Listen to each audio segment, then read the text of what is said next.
we have a interesting dynamic, obviously, with him being my head coach for the last 4 years, but I think we've kind of figured it out. And usually we won't talk much about basketball, like the team or the workouts or whatever, outside of practice and our workouts. I think, like, during practice, during my workout, right after, we'll have those talks, but when we're just in free time, off season, like, it's really family time, like me and Dad, not me and Coach. We definitely know that we're very lucky and we're very blessed to have like our dads with us and having our dads be able to be with us every step of the way. We don't talk a ton about basketball off the court. I mean, we talk about basketball, but we don't talk about like our basketball games off the court. You know what I mean? Like we'll talk, like we'll watching games. We'll say like actions they run that are similar to what we run and things like that. But we talk about movies a ton. Like we talk about movies a lot. We talk about like music a lot.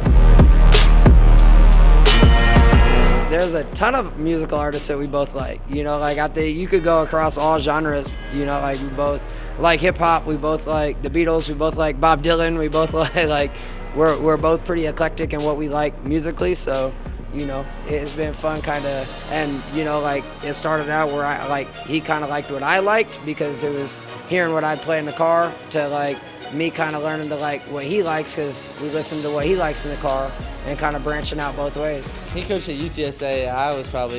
He coached there since I was 6. I would run to the table every media timeout, grab the stat sheet and go give it to him so he could give it to the head coach. And yeah, I've always been around the game. I mean, I would sit on the bench when he was coaching the girls teams when he first got to Brennan. I've always been around. I would sit on the bench. I'd be in there practicing. I'd practice with them. I do the ball handling. I do the shooting with the girls teams, and I've just been there the whole time. Every day after school, he'd pick me up. He'd take me. I'd watch their practice. I'd just sit in the bleachers and watch. I'd shoot on the baskets when they weren't on. Yeah, and then I would get my shots up after. Significantly more positive over the years. I think it's hard. Like when he was really young, like when he was really little, like I think just trying to, as a coach, like trying to set the standard of like competing all the time, you know, and trying to build some of those things that aren't necessarily comfortable to build and aren't always easy conversations and aren't easy demands, to me learning to kind of to back off and let him be him, you know, let him find his own way.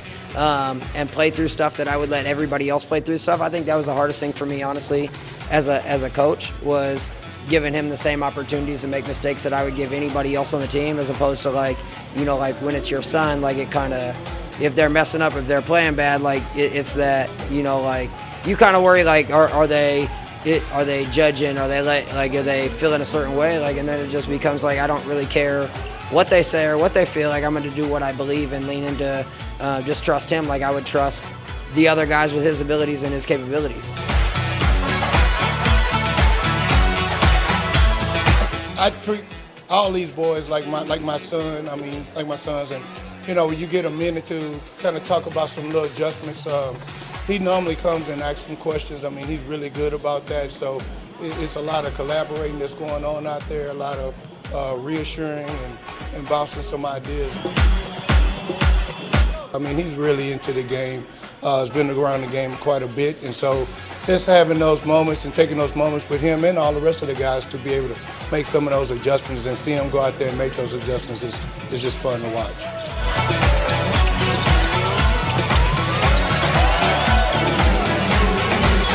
Because sometimes, you know, when coaches are yelling at you, it's easy to kind of shut them out. But with us, like we're brothers, so we can come in after practice and like tell them what like our dads was really saying, and have them like really like listen to the meaning and not the words. Our kids are never gonna listen to us like they listen to other people. We figured that out a long time ago. So we definitely pour into our, you know, each other's kids. There's a lot of trust there. I mean, they've seen us go into battles that we've won games together. We've kind of went through all the emotions and all the things that you can kind of experience in the game of basketball.